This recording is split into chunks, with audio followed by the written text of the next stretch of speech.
So, welcome everyone to the February meeting of the Memphis Astronomical Society. We're glad you were able to come tonight or participate by Zoom.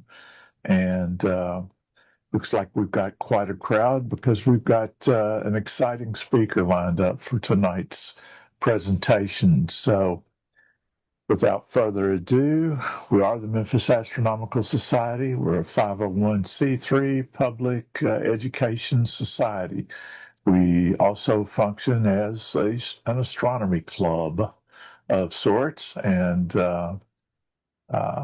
that's what we do. So let me get this to move. There you go. As such, and to be official, we have our own QR code. And if you scan that code, it'll take you to a web page that will show you how to sign up for our newsletter or join the Memphis Astronomical Society. There's also a link on that page where you can get to the main page of our website and find out more about us.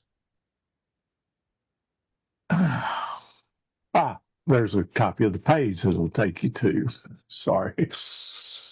You'd think I've done this enough times I would have remembered that. So this is what the page looks like when you go to it. Our emails distribution list is not something you will be inundated with. We have at least 2 or 3 emails a month. One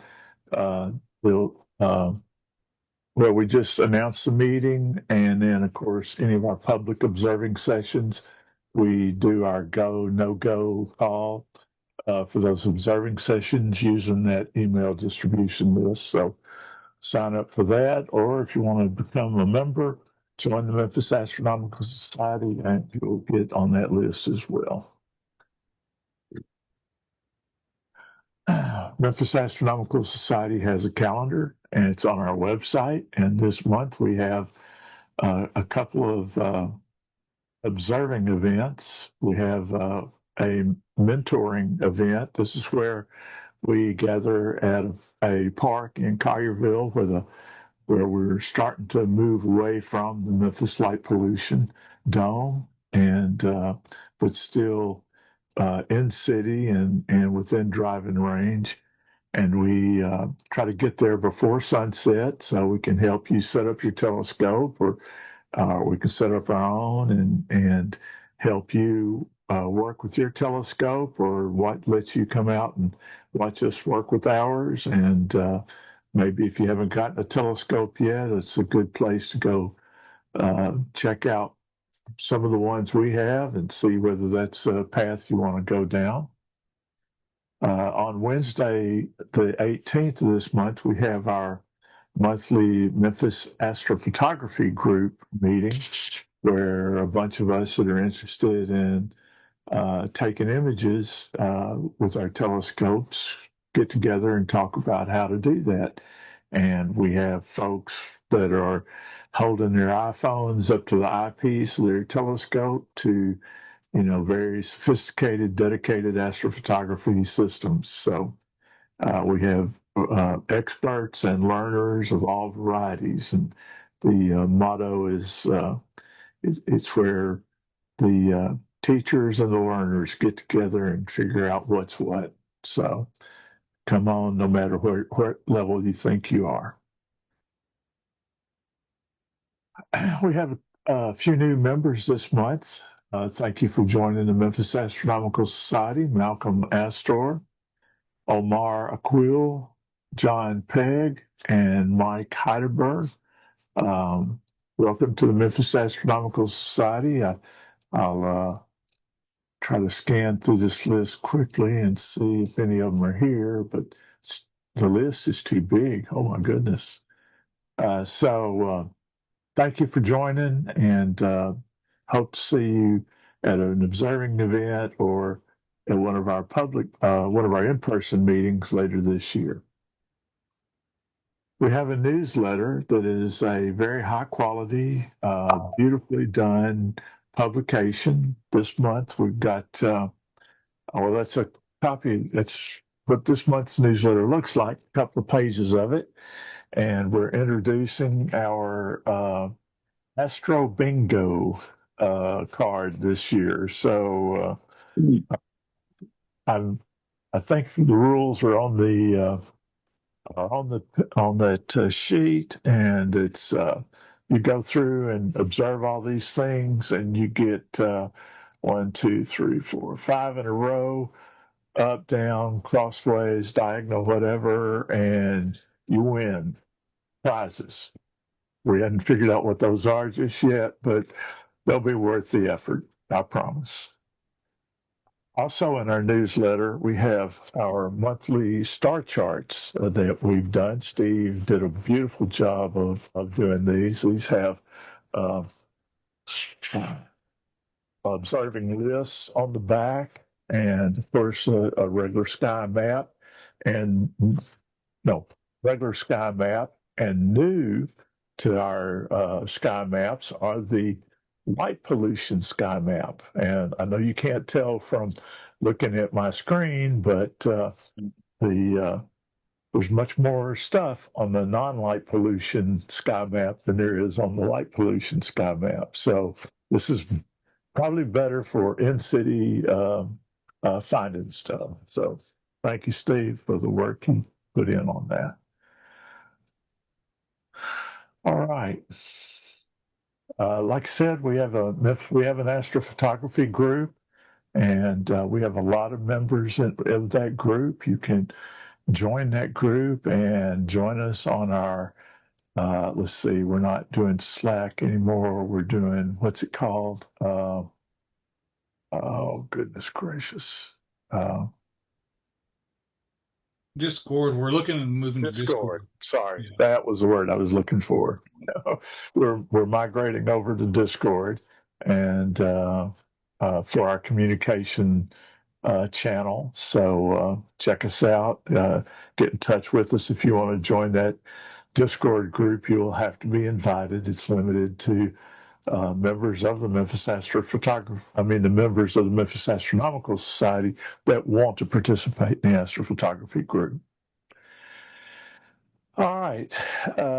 Next up, we have merchandise. We have merch, as I've heard it called lately on YouTube, and we don't benefit from any of this. But if you want to show your pride and relationship with the Memphis Astronomical Society, they've got plenty of stuff out there with our logo and name on it that you can get and wear. T-shirts or polo shirts notwithstanding, and coffee mugs. So that looks cool. It is pretty cool. In fact, this one's special because it's got a picture of me on it. That'll cost extra for that picture, right? Yeah. This is a one-off. Steve had this made for me. I really appreciate it. All right. Let's see what's next up. All right. Well, the next up is our introduction to Tim Thompson, the man in charge, it appears, at Mount Wilson Observatory. And he's going to talk to us about some of the history of the Mount Wilson Observatory, which is one of the few observatories I've actually visited. But I say that skeptically. I did not get to go in. When we got there, it was closed. I was out there. I was in LA on business, and I needed to visit a couple of sites in LA and then run up the coast to San Francisco and Oakland, California. And so I chose that weekend to rent a Harley Davidson before I actually purchased mine, and rode up the hill to Mount Wilson before we took off to go up Highway 1 to San Francisco. So it was quite a fun week of business travel. No one ever questioned it. So there you go. All right. Well, Tim, thank you very much for joining us. And I will stop sharing, and perhaps you have something to share with us. And It would be a pretty boring talk if I had nothing to share. We really appreciate it. And like I said earlier before we got started, Steve, thank you very much for your putting together getting with Tim, talking him into sacrificing his time and energy to do this for us. And it's Tim, Steve's done a great job of getting speakers lined up and content lined up for our meetings. So thank you so much for that. And thank you, Tim, for agreeing to be one of our participants. Now, I think I'm sharing my slide. Do you all see Mount Wilson Observatory? Yes, sir. Oh, boy. Not yet. Not yet. Is that it over your left shoulder there? No, it's not. It's not the okay. slideshow. Background. No, we're just. Let me share that and share. And okay, now I should be able to do this. We see your slide deck. Okay. Yep, got it. Okay. Now all I need to do is get rid of all this stuff that covers up I'm never able to do that. Well, anyway, so there you are. Let's go back here. There's a roller coaster park north of us called Magic Mountain, Six Flags, and so I always refer to Mount Wilson as the real Magic Mountain, and it really is a fascinating place.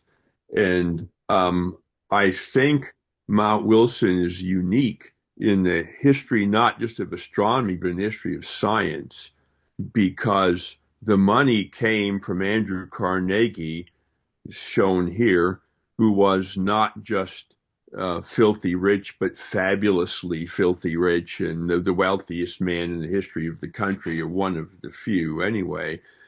And he dumped a really huge amount of money into a whole bunch of philanthropic organizations, one of which is now called the Carnegie Institute of Science and is the organization that owns Mount Wilson Observatory. And simultaneous with him, George Ellery Hale, imaged here on the right, was not only fairly wealthy himself because his father made a killing in the hydraulic elevator market after the Great Chicago Fire, but he was also brilliant and thoroughly driven. He was almost a madman when it comes to just making sure everything gets done. He was a type A personality on steroids who just never stopped doing things and was never in his life capable of working on only one project at a time. So as a result, Mount Wilson Observatory, I think in the history of science in general, not just astronomy, is the first place where you find an industrial scale assembly line process to founding a scientific institution. And as a lesson for that, there are 5 telescopes on Mount Wilson on the campus. And here you can see all 5 of them. The 3 solar telescopes are in the foreground.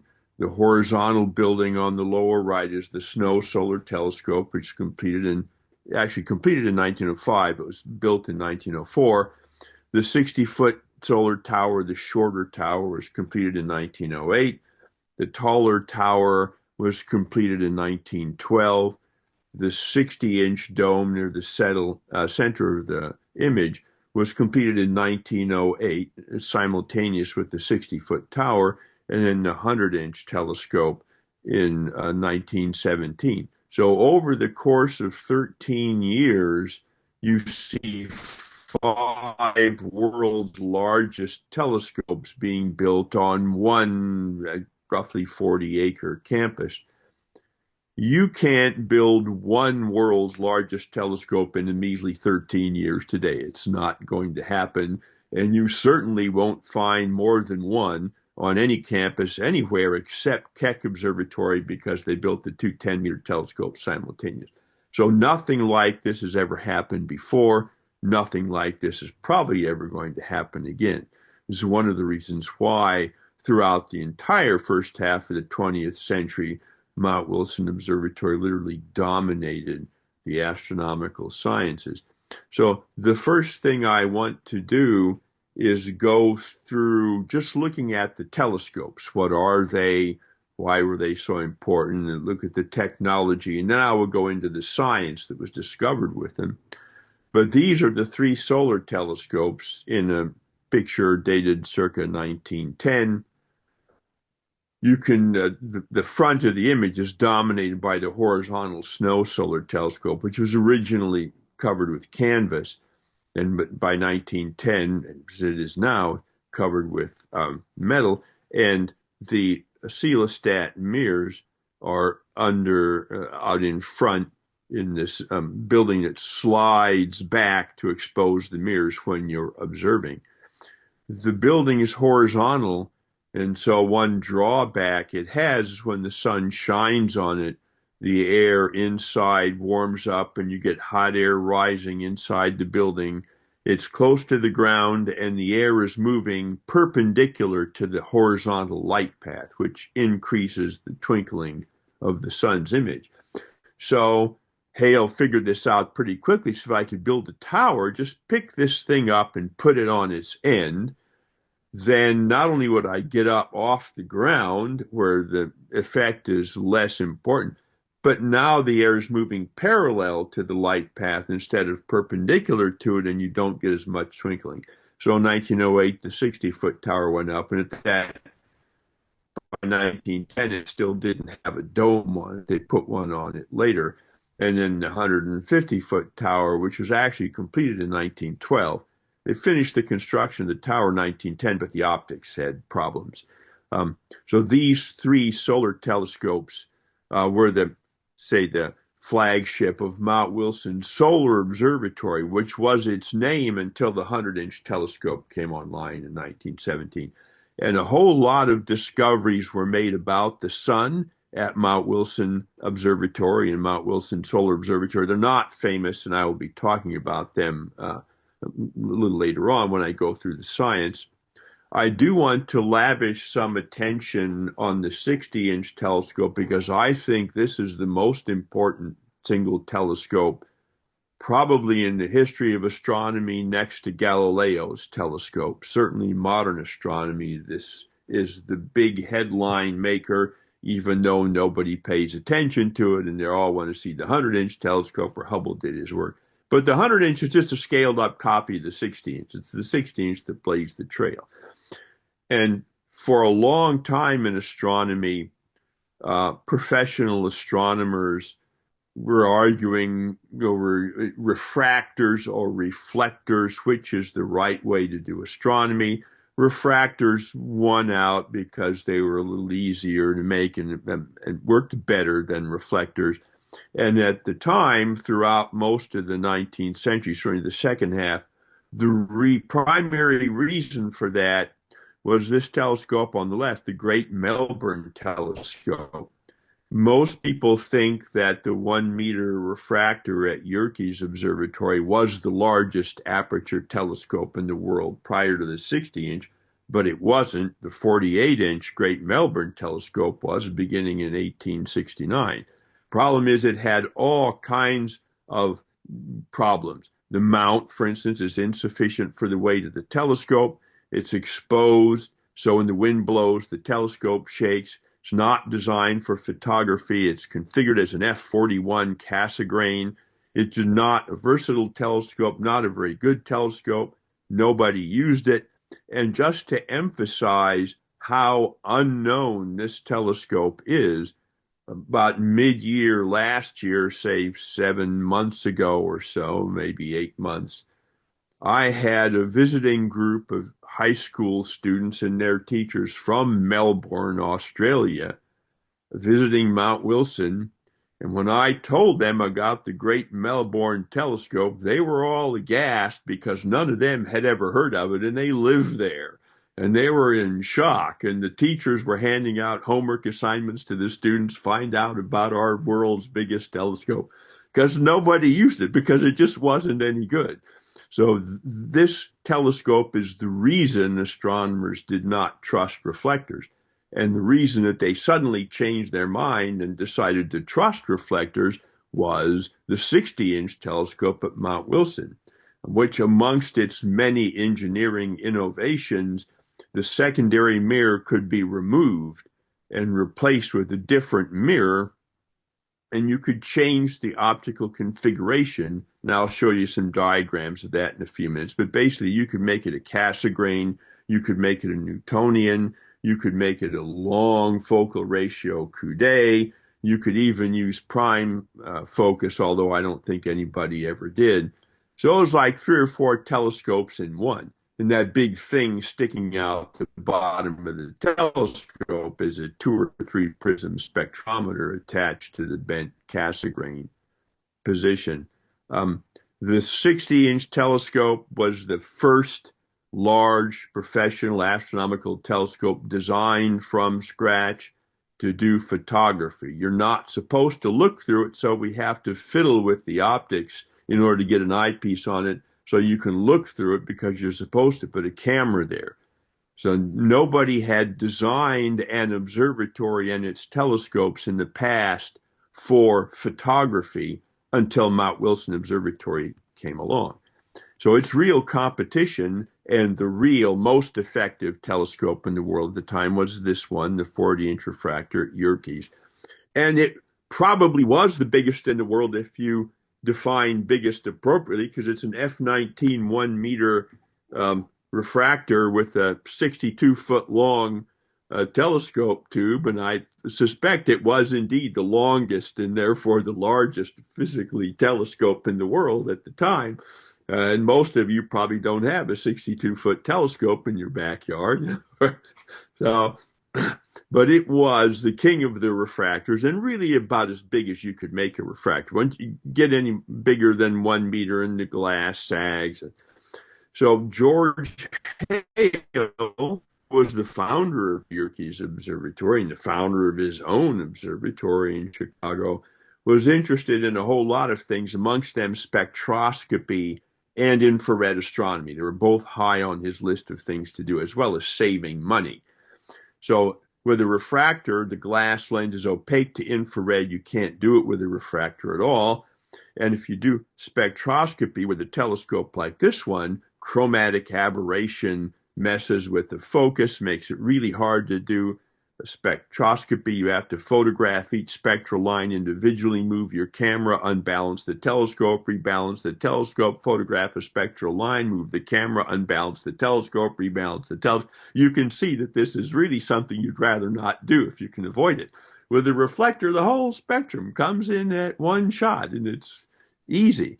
And also, the 60-inch is probably 25 feet long, maybe a little bit more than 25 feet. You can put it in a much smaller building, and much smaller buildings cost a lot less money, so you can actually save a lot of money by going to a smaller reflecting telescope. And of course, you can do infrared with it and all that good stuff. So the 60-inch telescope was so successful, people just stopped making big refractors. And this is when professional astronomy switched to reflecting telescopes. And you can see there's an open, this is actually a tub of mercury. You can see the mercury float. It's all sealed up now because these days we're worried about mercury, but in those days they like sniffed the stuff or whatever and didn't worry about it. And this is just an open tub of mercury with a big float. This is lighthouse technology adapted to telescopes. It makes it, it's like a mercury bearing. The telescope moves a lot smoother because it's floating. But because it's floating in mercury buoyancy holds up the weight, and the mechanical bearing only has to carry maybe 2 tons of the 22-ton weight or so of the telescope. And here's just a quick diagram that shows you the optical paths for those who aren't familiar with them. You probably have your own Cassegrain or Newtonian telescopes at home. This is the Cassegrain light path for this telescope is bent over to the side instead of going through a hole in the middle of the mirror, which is why it's called a bent Cassegrain.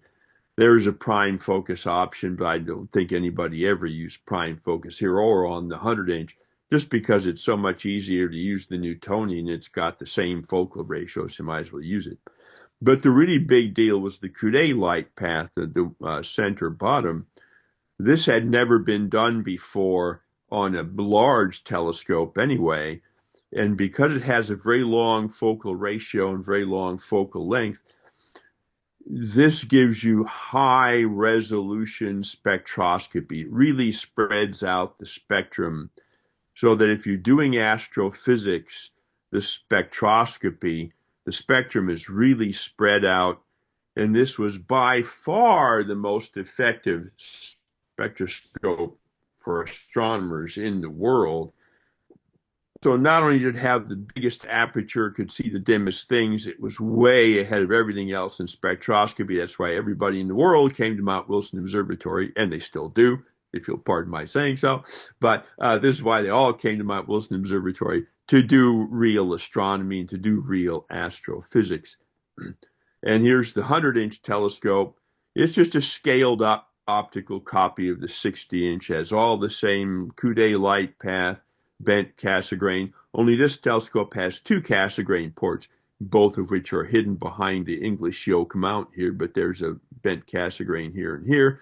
And the way you get to the Cassegrain ports, you get on this little diving board and you go up and you move across this frame, and that gets you up to where you're going. And yeah, this is the way most people use them. They take a chair, put a cushion on it, cut off the legs, and sit at the edge of the platform. And there's the Newtonian platforms kind of sticking into the picture over here. I can't see a lot of the picture because all the Zoom non-talking heads are in the way of my image. But that's what you have to live with when you're doing Zoom talks. But the big part of the 100-inch is the mirror. And there's a side view of the mirror, and you can see it's full of stuff. And there's a top view in the upper left. There were 8 attempts at the Saint-Gobain Glassworks to make the 100-inch mirror. The 60-inch is flawless, perfect glass. You could make a window out of it. It's great. But the 100-inch mirror finally pushed the glass-making technology to its breaking point.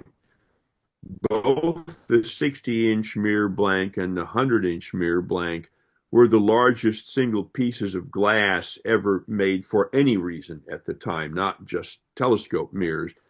And so once they completed the 60-inch, well, okay, we need a bigger one. Let's have a 100-inch. And so they tried to make one 8 times. Only the 3rd attempt survived annealing without cracking or breaking the mold or whatever went wrong. And finally, they just kind of gave up over and Fred said, look, the one you got's the one you have to live with. Sorry about that. And so you can see from the side view, there are basically 2 layers of bubbles, 3 layers of glass. That's because they had to pour 3 times. They get the ladle, pour some glass, go get more glass. The glass is there. It sort of cools a little tiny bit on the surface. Pour more glass on top of that. There's a discontinuity. Pour more glass on top of that. 2 discontinuities where the bubbles are trapped. 3 layers of glass. It's hot. You have to cool it off for a long time. There are convection currents in the glass, and the result is you get bubbles like this. And George Ritchie, who made the mirror, fabricated the surface on the mirror, complained and moaned and yelled and screamed all the way, and then finally made a diffraction limited, basically optically perfect mirror. Both the 60-inch and the 100-inch mirrors are diffraction limited. It took a long time. It took about 7 years of grinding and polishing to make it work, but indeed it did. So the telescopes we have are the biggest and best telescopes in the world from 1904 until 1948, really, when the 200-inch at Palomar, 48 or 49, however you want to talk about first light, when Palomar went. And, of course, that telescope is named after George Ellery Hale, who founded Yerkes, founded Mount Wilson, founded Palomar. got money from Carnegie and Rockefeller, the two richest guys around. So he's pretty good at it. So the telescopes are a key tool for astronomers, but remember, Hale wanted to move away from old style cataloging, looking, describing positional astronomy and timekeeping, which was the real job of astronomers in the 19th century. He wanted to do astrophysics. He wanted to study the physics of what's happening. What are we actually looking at? And to do that, you need to do physics. So one of Hale's big innovations was that he associated a physics laboratory with his observatories. Nobody else had done that before, but he had a laboratory with all kinds of really fancy gadgets in it where you could go and do experiments and compare the experiments in the laboratory to your observations astronomically and begin to understand the physics of what's happening. Hale got his degree in physics from MIT in around 1890, and physics was really booming during the 19th century, and he was into this thing. So he's described as an astronomer in most sources. I describe him as a physicist who did astronomy because he had physics problems he wanted to solve, and astronomy is how he solved them. So that's what he did. So he was an astronomer only to the extent that he had to be an astronomer to solve his physics problems, and his mind was really set on physics. And I'll explain an example of that in a few minutes. So now I want to step away from the instruments. Say, what did they do? What did we discover scientifically? Now, this is an image from the 150-foot tower because I couldn't find any good sunspot images from the SNO Solar Telescope. But the research described here was indeed research from the SNO Solar Telescope. And at the time, nobody knew what sunspots were, why sunspots were dark. They just knew they were there. You might guess that they're relatively dark because they're cooler, but there were some people who thought it was relatively dark because they were hotter. And indeed, nobody had a clue what the sun was made out of. And the going assumption at the time was this bright part, which we now call the photosphere, and now know is made almost entirely of hydrogen and helium. The going assumption at the time was that this was heavy elements, probably mostly carbon grains. And if you heated them up too much and smashed them together, they would move from being a solid to being a gas. They would be less optically thick. They would look darker because they're hotter. Nobody really knew. So what Hale did was studied the spectra of sunspots, compared that to the variation of spectra in the physics laboratory that you saw, and demonstrated spectroscopically that the temperature was lower, and that's why sunspots look dark. And that the same thing was true of what he calls third type stars, which we would now call red giant stars, because we can't really see any red dwarfs naked eye or in a small telescope from Earth. They're all red giants. So he knew that the red giants and the sunspots had similar temperatures, and it was the temperature that indeed did it. As I mentioned before the recording started, the very first hydrogen alpha images ever made are here. 28 March 1908 was the first attempt. There were some high clouds and bad seeing, so the image doesn't look very good. But again, on April 30th, 1908, Ferdinand Ellerman, who was a solar observer and photographer, managed to get the first really good hydrogen alpha image of the sun. And you can see already here is a dark band across the top of the image.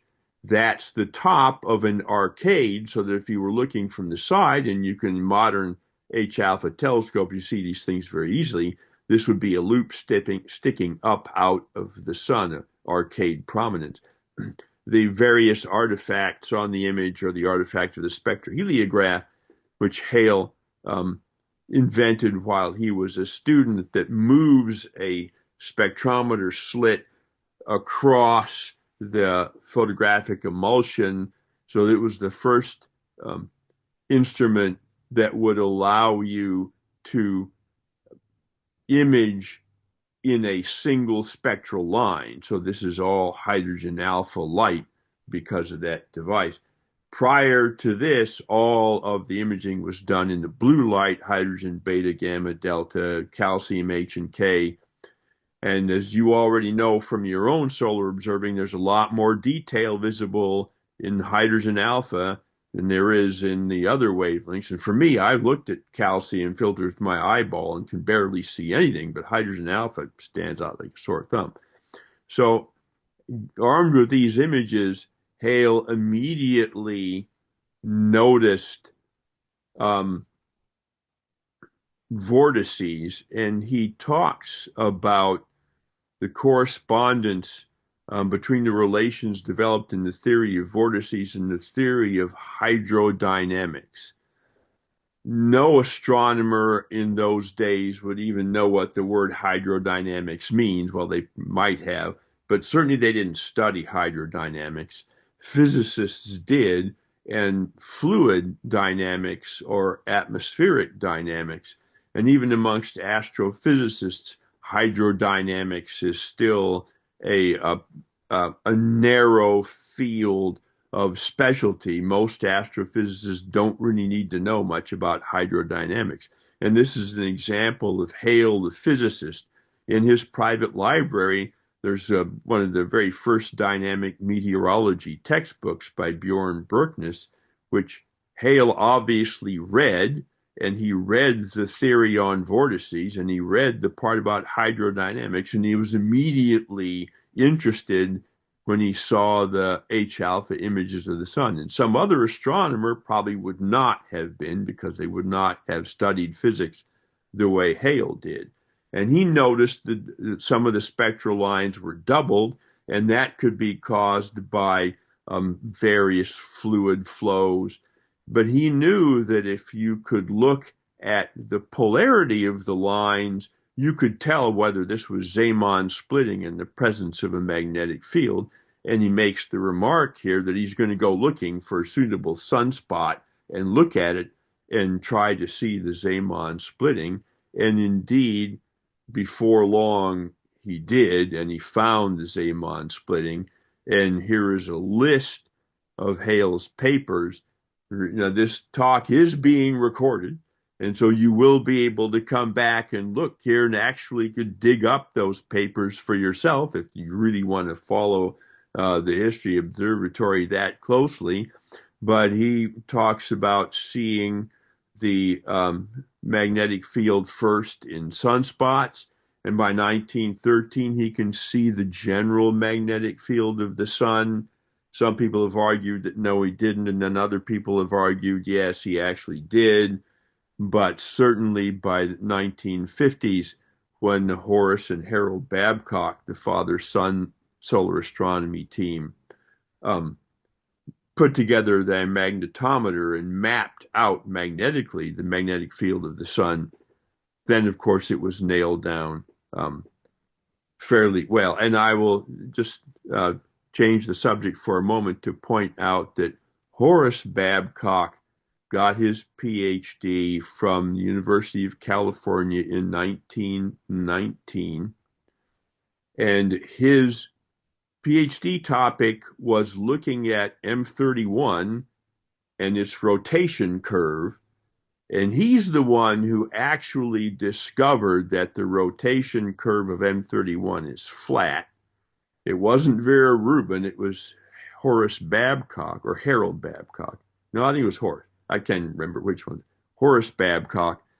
And she cites his PhD thesis several times in her 1970 paper with Kent Ford. So while she gets justifiable credit for bringing up dark matter as a real topic, Babcock's family got a little ticked off because everybody gives her credit for finding the flat rotation curve of M31, and she didn't. It was Horace Babcock, and it's there in his PhD thesis, which she cites several times. So when you talk about dark matter and M31, remember that. Our solar astronomer Babcock is the guy. So sunspots generally come in pairs of opposite magnetic polarity. And Hale and Nicholson noticed that when you go from one sunspot cycle to another, that polarity pattern reverses. So you'll see up here, which they call south and north, north and south. These are opposite solar cycles. So in this solar cycle, south precedes north. In this solar cycle, north precedes south. So this pattern changes when you go from one sunspot cycle to the next. So they're the ones who discovered that the roughly 11-year sunspot cycle is half of a magnetic field cycle, that the magnetic field is altering. Now, they can see the global field alter. That took a long time to come about, but they could see that something was changing because of the change in the magnetic polarity of sunspots. So what we're seeing here is the role of magnetism in stellar physics and stellar evolution was discovered at Mount Wilson, and these were the first magnetic fields ever seen off of the Earth. Another piece of science, which is currently cutting-edge stellar astrophysics, is helioseismology, or applied to other stars, asteroseismology, which was discovered by Leighton, Noyes, and Simon in the 1960s using the 60-foot tower, and then Roger Ulrich using the 150-foot tower explained it all in 1970. And this diagram is showing you all those funny little lines are sound waves trapped inside the sun, and you can see the vibrations along the surface. Light generated deep inside the sun takes, maybe 500,000 years or more to get from the core out, because the light photons are scattering off of the charged particles. So when you look at the surface of the sun, that's all you get. So you have to guess what the interior looks like. And if you know plasma physics and fluid dynamics and all that good stuff, you can figure out the global structure fairly well. But you cannot get the details. They're hidden from you forever if that's the only way you can look at the sun.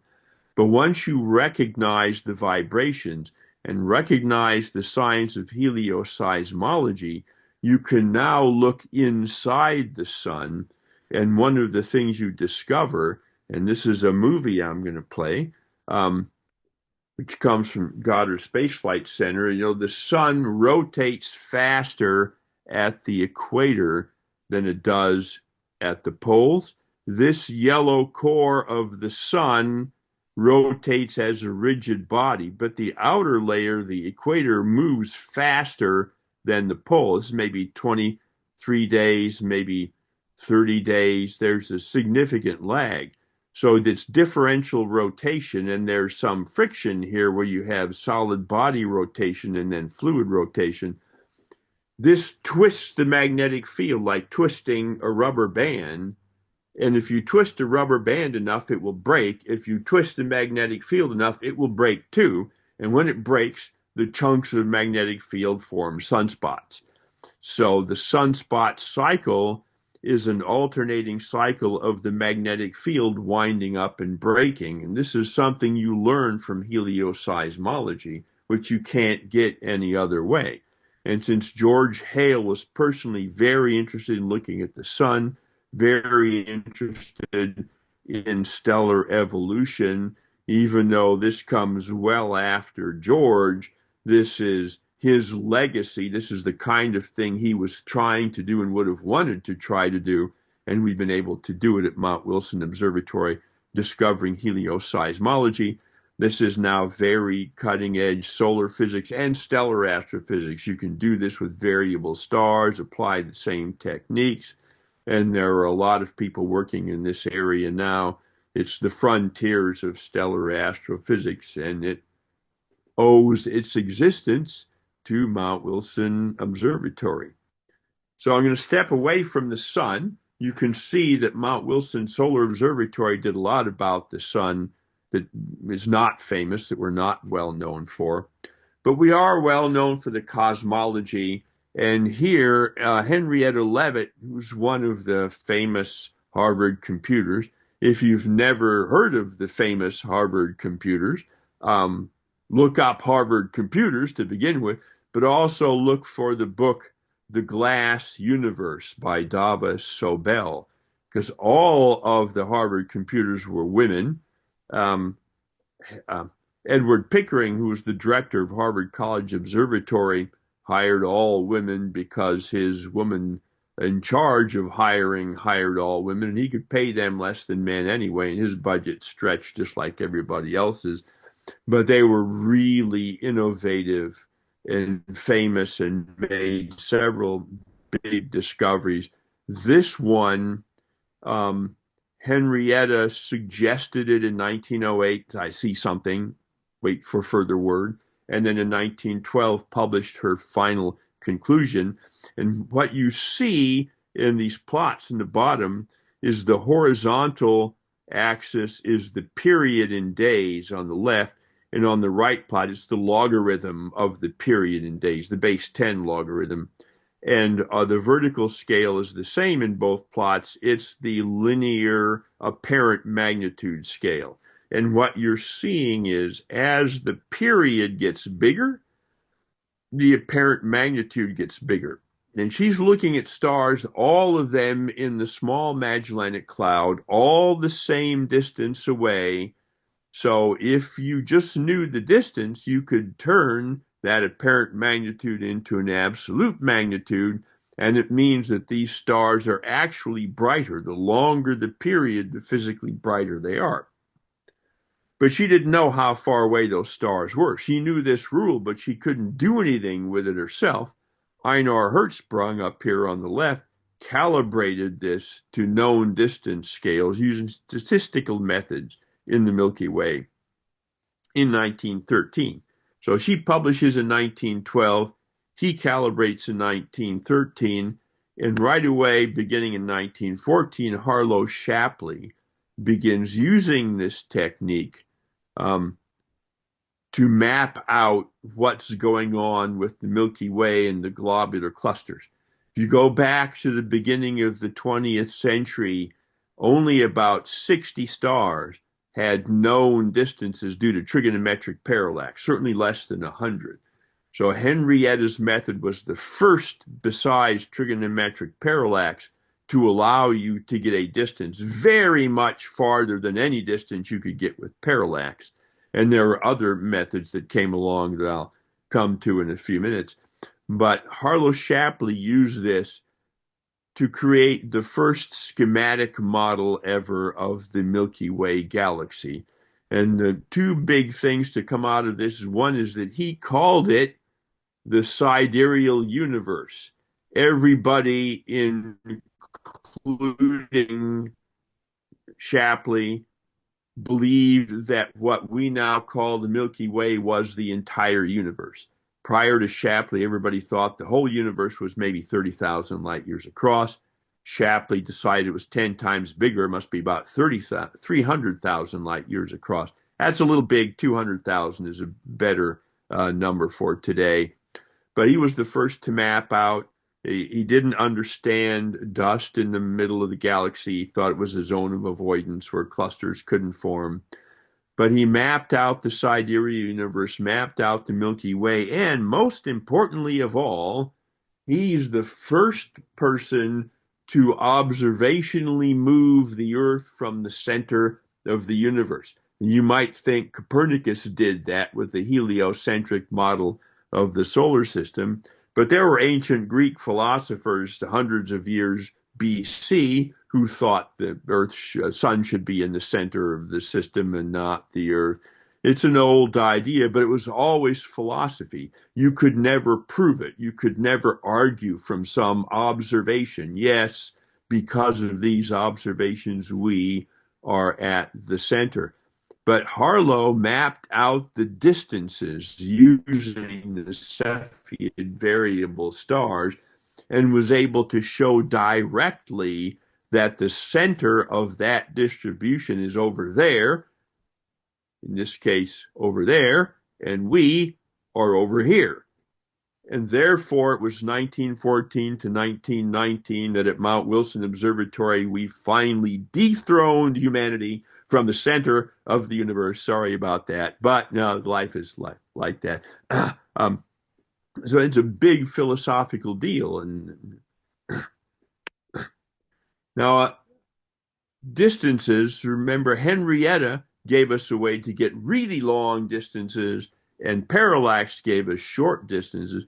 While Shapley was doing that, Walter Adams, the deputy director of the observatory under Hale, was working on something called spectroscopic parallax.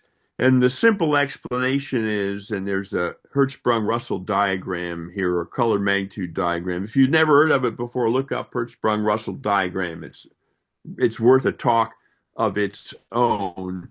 But basically, stars cannot have any random color or brightness. They're very tightly constrained by stellar evolution. So this plot has 22,000 dots on it. Count them if you don't believe me. 22,000 nearby stars, the distances to which are known, and their brightness is the vertical scale. This is absolute magnitude on the right, and solar luminosities on the left. Spectral type from O down to M on the top, and that's also the color. The color and the spectral type are temperature dependent. Basically, what you do is you look at the spectrum, and you find the spectrum of your star. Our sun's right about here, and you just drop a line down from there, and there's a whole bunch of these purple curves called luminosity curves. And you look at the details of the lines, you can't see in this plot, but how wide is the line, how strong is the line. That'll tell you which one of these purple curves you're falling on, and you can make a lot more of them than there are in this plot, but that will tell you where to go down here. And then once you find your spot, you just reach over here and pick off the absolute magnitude from your diagram. The chart is made from stars with known distances. You don't know the distance to your star, but you do know its spectral type, and you do know its luminosity class, and so you can just pick off the absolute magnitude. And once you've done that, you go up here and you use your handy-dandy formula, and the log, base 10 log of the distance. Here's the big M is the absolute magnitude, the little m is the apparent magnitude, plus 1 divided by 5 gives you the distance in parsecs. And so now people can start really getting distances. And in the early decades of the 20th century, the number of stars with known distances went up really fast, from less than 100 to thousands and thousands, because people were doing this at other observatories as well as at Mount Wilson, mapping out distances, finally, which they could never do before, partly because of Henrietta's discovery and partly because of this discovery. And the 60-inch telescope's most modern task was called the HK project. Turns out that a star is brighter in H and K calcium light when it has more sunspots. And it's counterintuitive to put dark spots on something and make it brighter, but that's what happens in calcium light. That's because of the interaction of the magnetic fields with the surface. And the horizontal axis on all these plots is the same. It's just 1960 to 2000. The vertical plot is some arbitrary brightness scale, doesn't really matter. The point is it gets bright, dim, bright, dim, bright with star spot cycles. So what you're looking at, this is the sunspot cycle. You're looking at star spot cycles on other stars.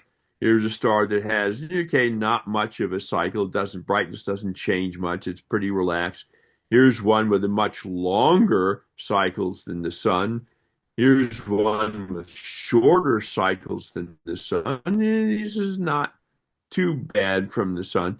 So we're able to study star spot cycles to see, is the sun typical?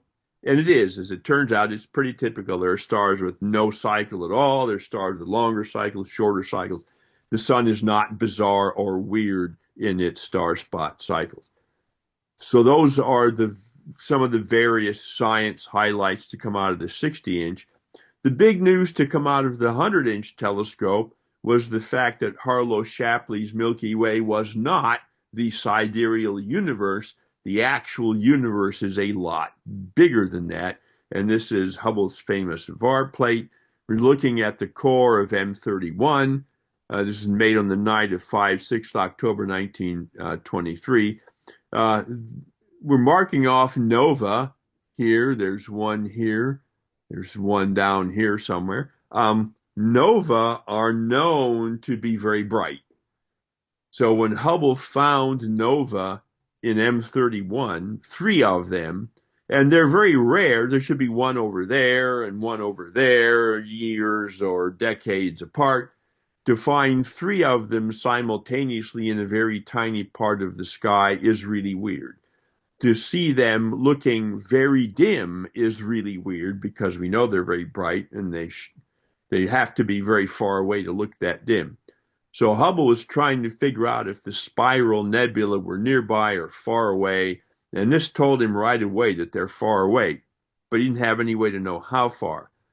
But over time, as he took more and more images, he realized this one up here came and went and came and went with a period of about 30 days. And he recognizes as, aha, this is one of Henrietta Leavitt's Cepheid variable stars. And he came back and he marked this plate, big old red letters, VAR. And so he went looking for variable stars, found them, and was able to plot distances to a whole bunch of galaxies. And he first published in 1925 NGC 6822, which is a small local dwarf satellite galaxy, M33, and then M31. And when we look back, we think of things differently today than they thought of them at the time. It did not take long for people to lose faith in Harlow Shapley's idea that the Milky Way was the whole universe. And they were already figuring there must be something outside the galaxy. And nobody cared about NGC 6822 because it was just a smudge. It was a small dwarf galaxy. Nobody really cared about M33 because even though it's a spiral, it's kind of a messy spiral and it's little. M31 and the big spiral nebula is where everybody hung their hat. And so in March of 1929, when Hubble published the M31 as being nearly 900,000 light years away, that was the big news. That really shook everybody up and demonstrated that the universe was very much bigger than people thought it was before. And I'm giving you here the distances we now know. Shapley overestimated the size of the Milky Way and Hubble underestimated the size of the universe because, as it turns out, they were looking at 2 different kinds of Cepheid variable, and a lot of work needed to be done, which I'll talk about a little bit in a few minutes, to fix that mistake. So the 100-inch showed us that the universe was very big and that other galaxies still existed. Now, again, this is an idea that goes back a long way. The philosopher Immanuel Kant had his island universe theory. And when Lord Rosse was looking at things through the Leviathan of Parsonstown in Ireland in the 1840s and 1850s, he was sure that he could see individual stars in M51, for instance. He couldn't, but he was sure that he could. So it was an idea that had been floating around for a long time, but again, it was just an idea, and Hubble is the one who nailed that idea down as a solid fact. But simultaneously, in March 1929, simultaneous with publishing M31 as galaxy in the Astrophysical Journal, Hubble published in the Proceedings of the National Academy of Sciences the plot that's here on the left, showing that there is a definite relationship between the distance along the horizontal scale and the relative velocity with which something is moving away from us, the redshift on the vertical scale. He measured the distances himself using his own technique in Cepheid variables. Contrary to popular opinion, he was not yet working with Milton Humason. All of these recessional velocities, all these redshifts were published earlier and observed by Vesto Slipher at Lowell Observatory. And when Hubble published these data, he forgot to mention that he was publishing Vesto Slipher's data. Back then and today, that can get you into a lot of trouble. You really need to credit people when you publish their data. And it got Hubble in trouble, and he was slapped around by a lot of astronomers and had to take a few weeks off, but eventually healed the damage. But by 1931, he had indeed teamed up with Milton Humason, who was one of the great characters in the history of astronomy. Humason did the spectroscopy, Hubble did the distances, and this plot on the right shows you the same relationship going out 100 million light years. And all of this stuff here on the left in Hubble's first plot, that's way down here in the corner of the later plot. And so it was Hubble who set the observational evidence for an expanding universe. Now, Albert Einstein came to visit because he had guessed from general relativity that the universe should be doing something, expanding, contracting. Astronomers told him it's not doing anything, so he did these equations of general relativity, added in a cosmological constant to stop the universe from expanding. And then Hubble came along and said the universe is expanding, and Einstein and wanted to get rid of his thing and called it the worst mistake of his life and all that stuff. Because he could have stuck to his guns and insisted the universe was expanding, but he didn't. And so the slope of this plot is the Hubble constant. And here's a plot of the Hubble constant, which basically is how fast is the universe expanding, based on old non-accelerating Big Bang expansion. And you can see in the early days, it had very big values. And although this value is much lower, its uncertainty is enormous. So you kind of discount that point. Likewise, this one, the uncertainty is too huge. But here you can see they were all bunched up between 400 and 600 kilometers per second per megaparsec. Well, in this model of cosmology, the age of the universe is inverse of the Hubble constant. So if you go down here, that means the universe is like 2 billion years old, 3 billion at the most, if you're lucky. And already geologists knew very well the Earth had to be older than that. And stellar astrophysicists already knew that stars, main sequence stars, had to be a lot older than that. So the universe appeared to be much younger than the stars in it, which is not a good way to sell your cosmology with great confidence. But Walter Body came along in 1956, that's this red line, and fixed the mistakes that Hubble and Shapley had made regarding different classes of Cepheid variables.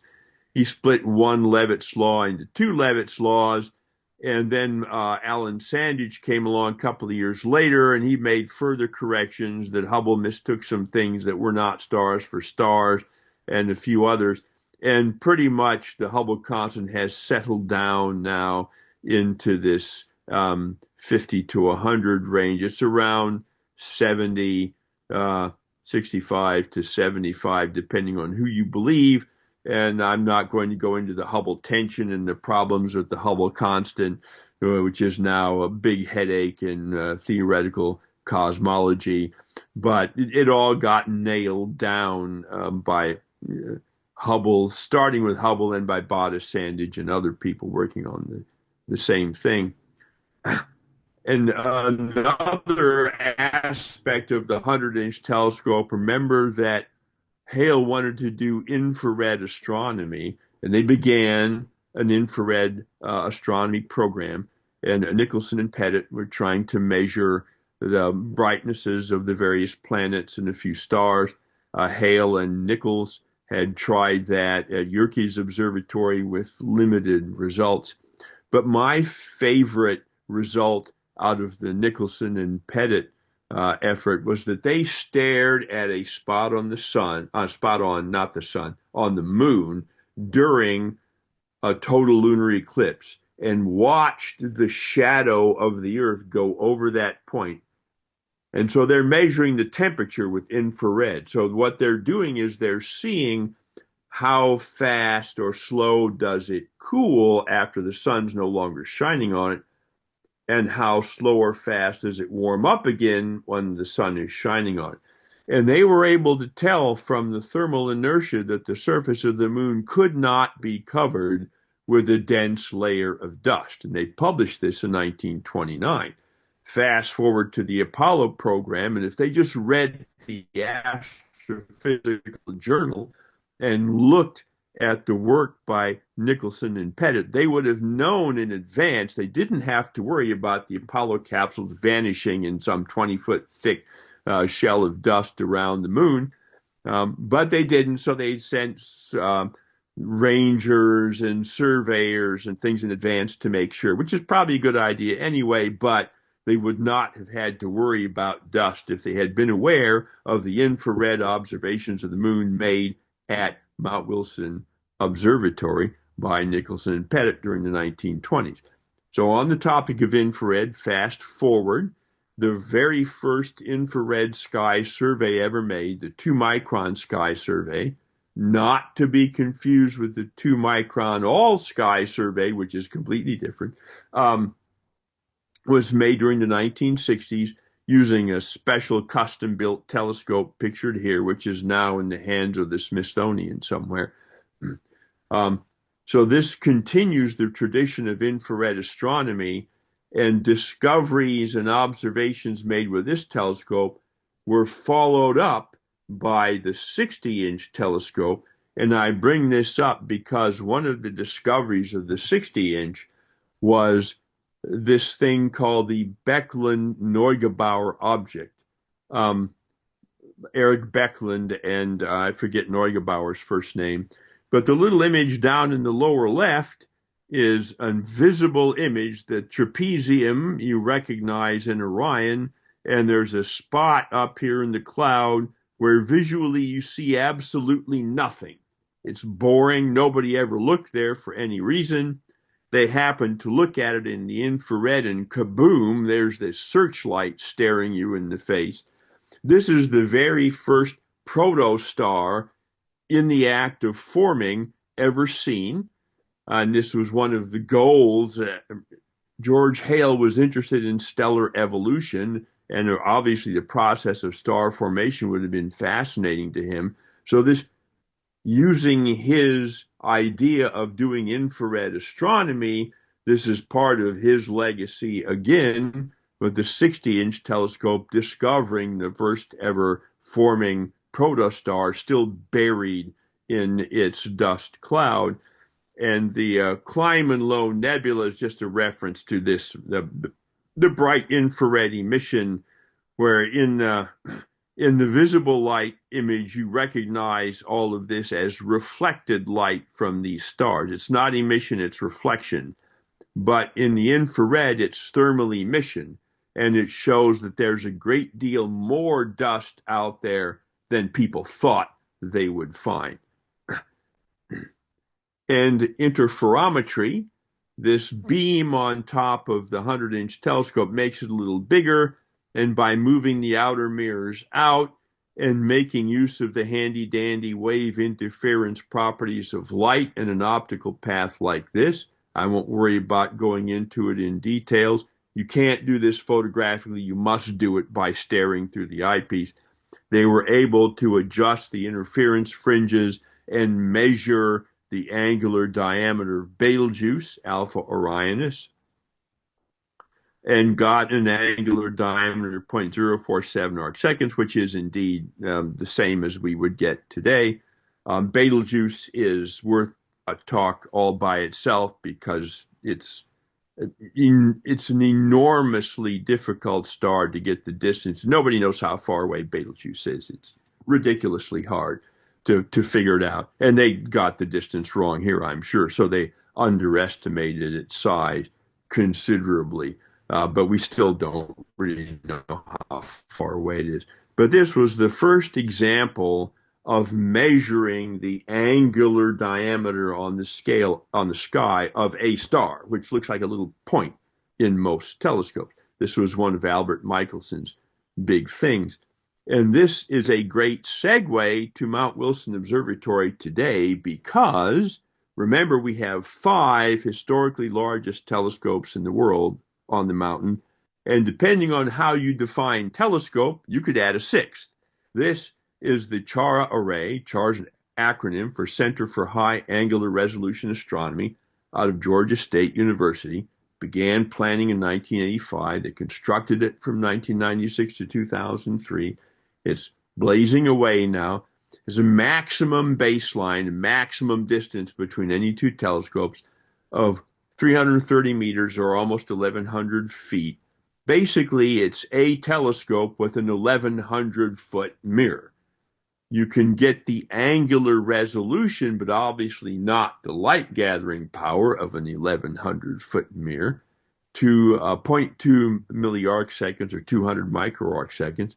So the 100-inch dome is in the middle. This is the beam combining room. The 2 western CHARA telescopes, 2 eastern telescopes, the 2 southern telescopes, different distances apart. There's a 7th telescope down here now being worked on and integrated into the unit. This allows you, and this is the largest interferometer of its kind in the world. And our nearest competition, I won't embarrass them by telling you who it is, but they ran out of money and when they had 1 telescope and it didn't go anywhere.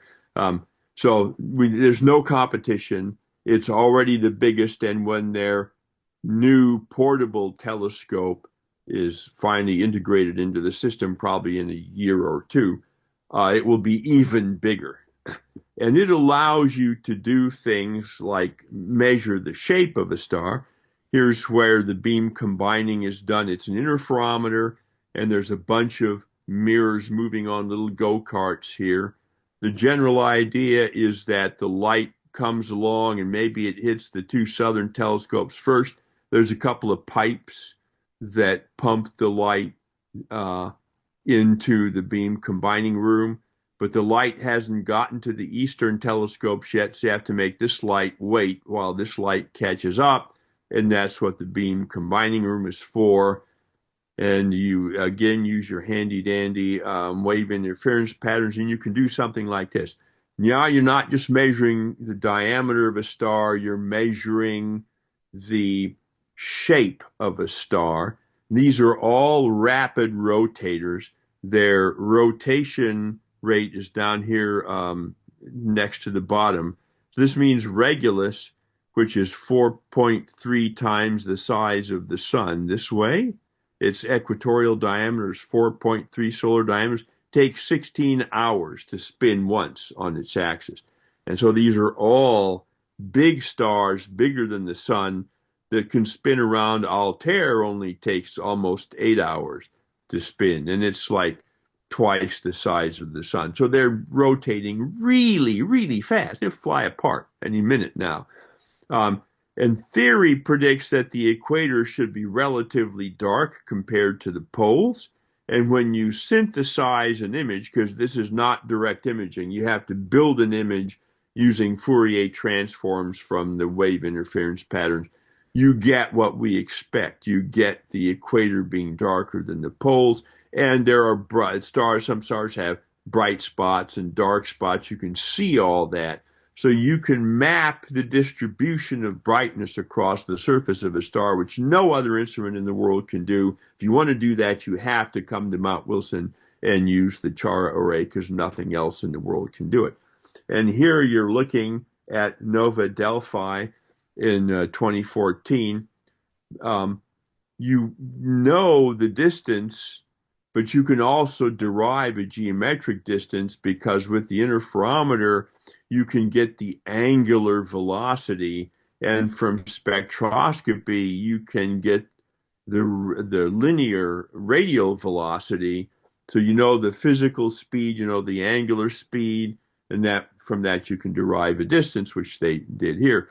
And it also allows you to model the mechanism of the nova, and what's optically thick, what's optically thin. So this is cutting edge stuff, and this goes beyond just the regular stellar astrophysics. And they are, in fact, beginning to observe active galactic nuclei, which is really challenging, but they have been able to do it a couple of times. For a long time, people wondered why Epsilon Auriga had this really weird 27-year dimming period. And people had already guessed it's probably a debris disk around a companion star. They were able to actually indirectly image that using interferometry and very confidently show that is indeed what's happening and why Epsilon Auriga has the peculiar period that it does. And I do want to close out my talk by just talking a little bit about a few of the people, because things like this happen because people decide to do things. People make things work. You can put your telescope up. Well, nowadays, with all the completely automated telescopes, you can turn it on and the telescope will do all the work. You can sit and watch football and cast images from your telescope to your telephone. But in classical astronomy, if you just put the telescope and sit it there, it doesn't do anything until somebody grabs it and points it and moves it around. So you need people. And George Ellery Hale, and you see in the upper left here, is the guy who was the founder of Kenwood Observatory, founder of Yerkes Observatory, founder of Mount Wilson Observatory, founder of Palomar Observatory. And here is a remark made by John Brashear, pardon me, who was a telescope maker, one of the most famous telescope makers in the country at the time. And I can't read the whole thing because Zoom is covering up chunks of my slide in the text. But this will be, you can read it when you see the recorded talk, because nobody writes like this anymore. This is 19th century writing. English is boring now. But basically, he's telling you that this guy he sent stuff to seems to be a middle-aged gentleman, really knows his astronomy. How come I've never heard of him? This is kind of weird. And then some young guy walks into his office. Oh, okay, here's some other kid looking for a job. And when he introduces himself as that old guy, Brashear is thoroughly flabbergasted that it could possibly be him. And he says at the end, I took a liking to the fellow at once, and if he had been a lady, I should like to have proposed, but he wasn't, and I was already married anyway. So nobody writes like that anymore in the 20th century. But it shows you that Hale could turn on the charm when he wanted to, and that's how he got money out of Carnegie and Rockefeller and a bunch of other rich people too. But as charming as he was also, if I can use vernacular language, a guy. And this is a report on a newspaper article in 1908. The city of Pasadena had just hired 2 brand new motorcycle cops. The motorcycle was a new thing. And so we should have cops on motorcycles. So they hired 2. And Hale was a motorcycle rider, and he thought these 2 guys wanted to race with him.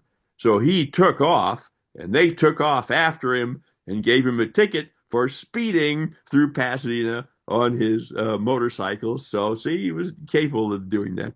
And Harlow Shapley, while he wasn't busy discovering the Milky Way, was fascinated by ants, set up ant research stations around the observatory, and published this relative speed with which ants crawl compared to the temperature.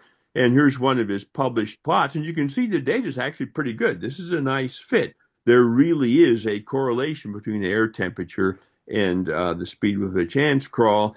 And he became obsessed with ants, and like Horace Slughorn, the potions man in Harry Potter, he got to carrying glass vials around with him. And when he saw an ant of a species he didn't recognize, he would scoop it up and to take it off and try to figure out what it was. And his granddaughter tells the story of him doing this during a scientific meeting when some poor slob is trying to describe his favorite theory of the universe. And Harlow's crawling on the table because an ant crawled out of the fruit bowl, and he's got, I got to get that ant. I got to get that ant. And Edwin Hubble was a jock at when he was a Rhodes Scholar at Oxford University. He was on their rowing team, running team, high jump. He was a basketball coach. He was on the University of Chicago basketball team, and depending on who you believe, he led the team to 3 national championships and a conference championship. Hubble would have no trouble telling you that he led the team, whether he really did or not. But he was on the team and was a valuable member. And this picture comes from the Indiana Basketball Hall of Fame, which includes Hubble. And finally, I want to give a shout out to Arthur Scott King, whom you've never heard of before, but you remember that picture of the physics laboratory. King received the very first degree in PhD in physics ever given by University of California at Berkeley. Came and joined Mount Wilson in 1908, stayed there for the rest of his life. And he was the guy who ran that physics laboratory. So the astronomers, he would create spectroscopic databases the astronomers could use. And if they needed something specific, they could tell him. And on the way, he accidentally discovered the heavy isotope carbon-13 because it was messing up his carbon spectrum. And with that, I've done my fair share. There's the Mount Wilson Observatory website, and you can go there and look, and we have our current schedules. The season begins at the beginning of April, and you can see lectures and how to observe, art exhibits, all kinds of activities that we're doing. So yeah, just take Memphis and fly everybody out to Mount Wilson. So with that, I'm done. Thank you.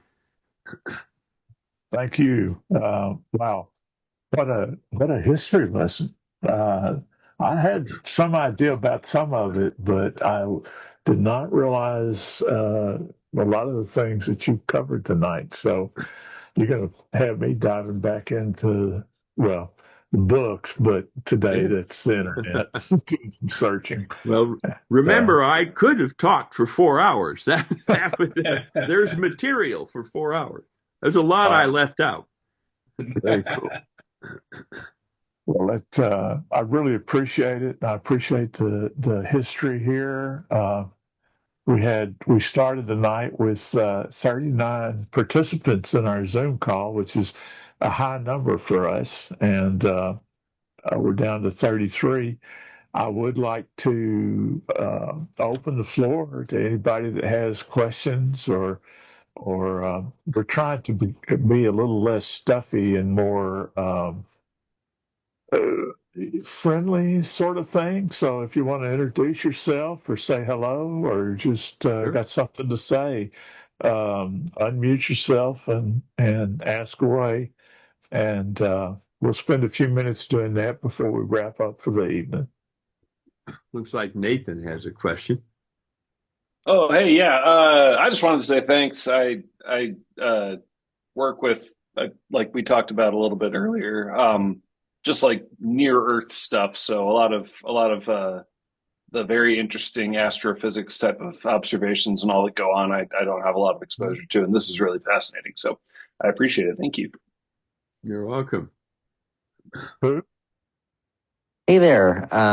Thanks for the presentation. I had a question about like how the observatory works. And I saw that it's pretty close to Altadena. And I was curious, last year during the Altadena fire, was their observatory ever affected? And did you have to evacuate the observatory? The observatory was affected. We did not have to evacuate. We have evacuated it for other fires. The Eaton fire was blown by very strong winds, extraordinary winds blowing from north to south, which is how almost the entire city of Altadena was just wiped off the map. But once the winds died down, the fire then began to burn upslope, and it made it to our front parking lot. Our observatory is very well positioned and has very good facilities. And so the forest firefighters always use it as a staging area. So generally speaking, we have 100 or 150 firefighters on the ground, and did at that time. And they use our parking lot to stage fire trucks and helicopters. And that's where the fire burned up to. So there was a wall of firefighters and helicopters to stop it, and the wind wasn't blowing. So we didn't have to evacuate the observatory for that fire. But for instance, the Bobcat fire back in 2020 or 2021, we did evacuate the observatory. The firefighters learned their lesson from the station fire in 2009, when one of their own ground clearing fires burned through one of the junction boxes and turned on the fire alarm. It would not go off. So they sent black helicopters for our lead engineer and site supervisor to cut the cables and turn the damn thing off. And now whenever we evacuate the observatory, they actually keep the site supervisor and at least one maintenance engineer with them in case there's an issue, especially with our 530,000 gallon firefighting water tank and distribution system, just to make sure everything works right. So we didn't have to evacuate the observatory, but we are, in fact, I'll tell you, when the wind blew the smoke the other way in every fire, we've always done this. We open the 60-inch telescope and the firefighters look through it while they're fighting the fire, as long as the wind is blowing the smoke in the opposite direction. So we now have a number of firefighters who feel a personal stake in the observatory, and keeping the firefighters firmly on your friendly side is really handy when your entire organization is in the middle of a burning forest. So there you are. Right. Yes, thank you. Anyone else? Yeah, I have a question. Timothy, you're talking about you're still building telescopes Yes. on site. So what's going on in the modern era of light pollution? And Okay, so the Shara array does most but not all of its observing in the near infrared. So light pollution from cities is non-existent in the near infrared. The sky is pitch black. You'd have to work hard to light up the sky in the near infrared. So it doesn't bother them at all. In the optical, because they have they have 1 meter mirrors, and there's something like 20 reflections between the light entering the telescope and falling on the final sensors to do the interferometry. And you don't have to be a rocket scientist to figure out if you have 20 reflections in your light path, you're going to lose a lot of light. So they can only look at relatively bright objects down to maybe 9th magnitude. And so really light pollution is not a big deal if you're looking at something that bright, especially with a 1 meter telescope. You can filter out city lines or something like that without much trouble. If you're going to look at distant galaxies and you're going to put your telescope right over Los Angeles looking south, well, yeah, that's going to be a problem. That's going to affect you. We have been in cooperation with the Las Cumbres Observatory, which is a global network of fully automated telescopes controlled from Santa Barbara with this big planning software package. We were supposed to get one of their telescopes, but then their wallet ran into problems, and now we can't. But they're going to automate the dome, and we're going to go looking for a telescope, and we are looking for one now. So hopefully we'll be able to join the Las Cumbres network. People will be able to log in to our telescopes from around the world, and we will be able to use it for some local outreach. And so those two things are the current new telescope affair. Most of the old telescopes are being used for what's called speckle interferometry. Russ Genet is the primary leader of this. And what they're doing is they look at a star twinkling and make maybe a 20 millisecond exposure. And what you do is you catch the star in mid-twinkle, so it looks like some big mess of blood, whatever. And you do that 1,000 times in a row real fast. And as it turns out, if there's two stars there instead of one, all those confused little blobby things come in correlated pairs. So you can do statistics on that and figure out those two stars. And they are looking at the Gaia catalog, which has a number of suspicious objects in it, which it can't resolve, but are probably binary stars. And we're looking at those. And so far, we have discovered quite a number of new binary stars in the Gaia catalog. That research is done by college and high school students. It's pretty straightforward to do once you have a pipeline package to do it. That's what we're doing now in terms of research. And I should point out that I know I was introduced as the man in charge at Mount Wilson Observatory at the beginning. There are actually people higher up the food chain than me. I'm the science director for the observatory, and I actually don't have a PhD, but everybody calls me doctor anyway, so I got used to it. Master's degree in physics. So my job is to find ways to implement this kind of research and promote it and get more people to do it. So far, we're actually beginning to bring the old telescopes back into some kind of research mode. So what was the name of the lead on that again? Russ Genet, Genet. Now there's another one, Russ Genet, Boyce, Boyce, and I can't remember his first name, but Russ knows everybody involved. So if you just get in touch with Russ Genet, he knows all the other people that are involved in that. Cool. We actually Thank you. That's something you can do with relatively small telescopes. We actually have a local member of the Las Cumbres network. There's a telescope at French Camp Academy, which is south of us in Mississippi, that Wayne Rosing and Neil Soley. The telescope belonged to Neil Soley, but Wayne refurbished it and they installed it down there, and it's a wonderful facility they've got all kinds of telescopes and it's a great observatory, but it's a great resource for Memphis observers. Yeah, good. Wayne's the guy I'm working with. Yeah. Where is that observatory? Sorry. French Camp, not too far south from us. Yeah. Sorry, can you say that again? It just broke up. French Camp. FRENCH. French Camp. All right, cool. Yeah. Thank you. Rainwater. The name of the observatory is actually Rainwater. That's a heck of a name for an observatory. I'm going to go out and do some astronomy at Rainwater today.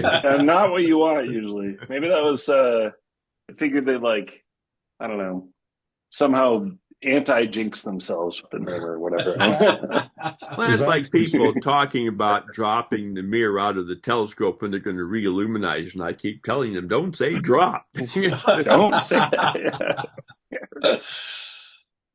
Um, I have a question. So, in Mhm. the interferometer, the tubes that are Mhm. used to get the light back to the central Mhm. Yeah. building, what do they do with the atmosphere in those? Anything? They're pumped out, so they're evacuated. It's not a really hard vacuum, but it is Yeah. evacuated. And so Okay. there's a vacuum. The pipes are 8 inches across, and the light beam is 5 inches across. And that works great. But the new portable telescope, which will give them a much longer baseline, requires fiber optics. And Yeah. you can't transfer some light through fiber and some through the vacuum. The phases won't line up at all. It has to be all one or all the other. So the entire network is going to go to Fiber. fiber optics. And that's what they're working on now. They've got a fiber optic guy there who I think he just dreams about fiber optics at night when he's sleeping. Um, but they're really having problems because they need some really long fibers. They're going to need a fiber like, nearly a mile long, and that's going to And be big an fiber issue. too. I mean, if you're not digitizing the signal first, Yeah, it's going to take big fiber. So that's yeah, going to and be and interesting. Well, and they're not. yeah, I was They gonna say I need had the a question light about direct. that too. In order to do the interferometry at near IR, you would need like terahertz sampling rate or something like that, right? If you were going to digitize it, so you basically have to do it in analog. Is that right? Yeah, Yeah. that's right.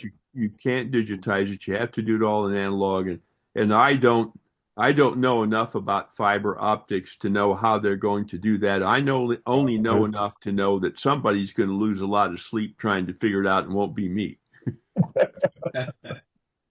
Interesting. Anybody else?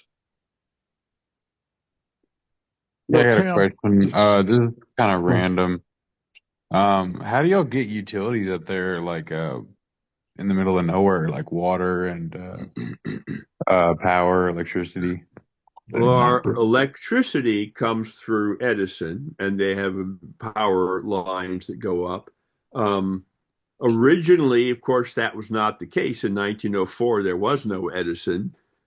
There is a 1911 Morse Fairbanks kerosene powered generator, which would run during the day and charge a building full of lead acid batteries at night. Hmm. And at night, the observatory ran on battery power.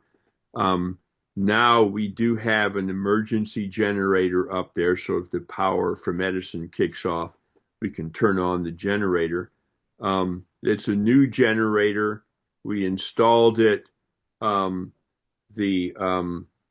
Eaton fire came along, cut off the power. We turned on the generator and it blew up.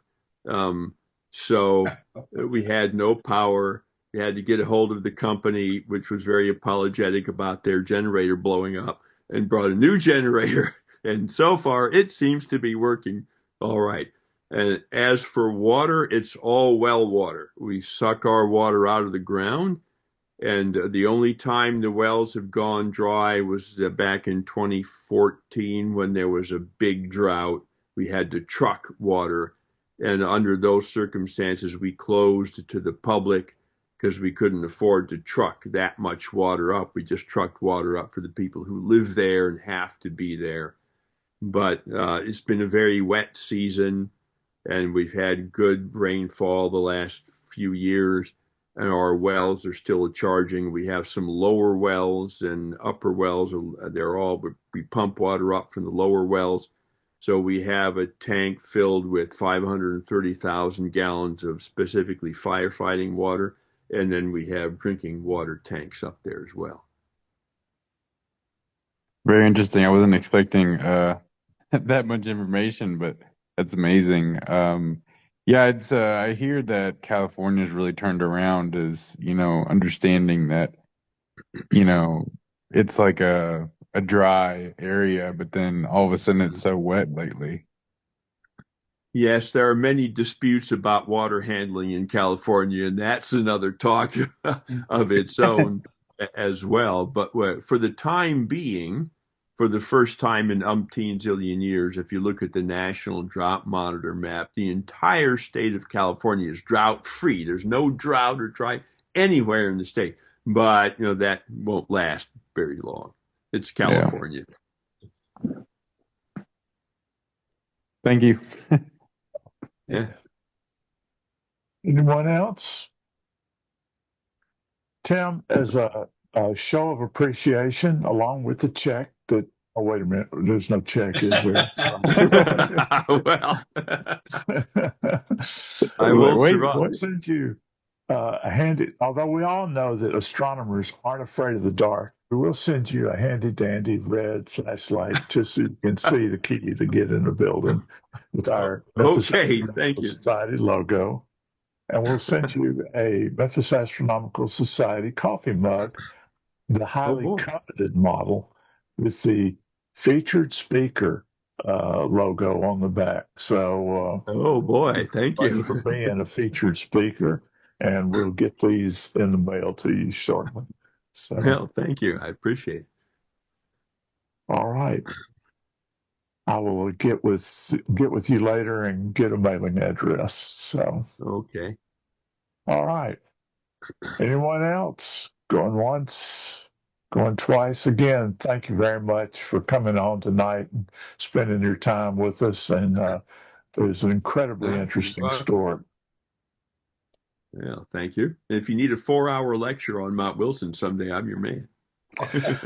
We have talked about trying to put together a trip as a group to come out and visit the observatory.